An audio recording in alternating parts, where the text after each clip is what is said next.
कहानी ज्यादा शक करने का परिणाम।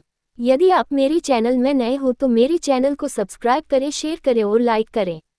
धन्यवाद। दोस्तों, आज की कहानी विश्वास की। विश्वास यानी भरोसा। हाँ, ये सच है कि आजकल के लोग ज्यादा भरोसे के काबिल नहीं है, मगर बिना भरोसे के, बिना विश्वास के हमारी जिंदगी जैसी होनी चाहिए वैसे नहीं रहते। बहुत मुश्किल हो जाती है। शक करना चाहिए मगर हमेशा नहीं। एक शहर में दो बुजुर्ग पति पत्नी रहते थे। उनका और कोई नहीं था जो उनकी देखरेख कर सके, इसलिए वह अकेले ही रहते थे। मगर ज्यादा उम्र हो जाने के कारण अब उनको अपने दिनचर्या में बहुत मुश्किलें होने लगी थी। पति पत्नी चाहते थे कि वह अपनी हेल्प करने के लिए कोई नौकर रख ले, मगर पति जो था बहुत शक्की था, उसे किसी पर भी आसानी से भरोसा नहीं होता था, इसलिए वह नौकर को रखने में थोड़ा हिचकिचा रहा था। मगर पत्नी के बहुत समझाने के बाद उसने नौकर की तलाश शुरू कर दी जिस पर भरोसा कर सके। कई लोगों से बात की, कई लोगों का इंटरव्यू लिया, मगर बूढ़े को कोई भी ऐसा व्यक्ति नहीं मिला जो उसके मन के मुताबिक भरोसे के लायक हो। कई दिन बीतने के बाद कुछ लोगों के कहने से एक नौजवान लड़के को उन्होंने नौकरी पर रख लिया। लोगों का कहना था कि यह लड़का बहुत ही ईमानदार है और आपको किसी भी तरह का नुकसान नहीं पहुंचाएगा। मगर जैसा बूढ़े आदमी का स्वभाव था, उसको कहाँ उस पर इतनी जल्दी भरोसा बैठने वाला था। वह इस बात को लेकर हमेशा चिंतित रहता था। बहुत सोचने के बाद बूढ़े को एक आइडिया आया और उसने उस लड़के को आजमाने की सोची।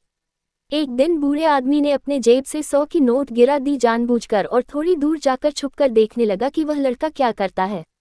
लड़के ने जब देखा कि घर में 100 रुपए की नोट गिरी हुई है तो उसने उसको तुरंत उठाया और उस बूढ़े आदमी को देते हुए बोला कि मालिक, के आपके पैसे यहाँ पर गिर गए हैं, आप ठीक से रख लीजिए। ये देखकर बूढ़े व्यक्ति को लगा कि अरे, ये लड़का तो सचमुच ईमानदार लगता है। पर उस बूढ़े का शक करने वाला नेचर अब भी पूरी तरह इस बात को स्वीकार करने के लिए तैयार नहीं था। तो उसने दोबारा यही तरीका अपनाने का सोचा और इस बार उसने जेब से 2000 की नोट की राय और साइड जाकर छुपकर देखने लगा।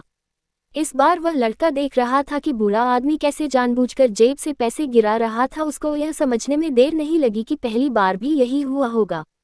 वह लड़का सोचने लगा कि वह इतनी ईमानदारी से इनके यहाँ काम करता है, ये लोग बदले में उस पर थोड़ा सा भरोसा भी नहीं करते। ये सोचकर उस लड़के को गुस्सा आया। उसने वह 2000 की नोट उठाए, बूढ़े व्यक्ति के पास गया और उनके हाथों में वह नोट थमाते हुए कहा, ये लीजिए आपके पैसे, और अगर आपको मुझ पर विश्वास नहीं है तो मेरा आपके यहाँ काम करना फालतू है, कहकर नौकरी छोड़कर चला गया।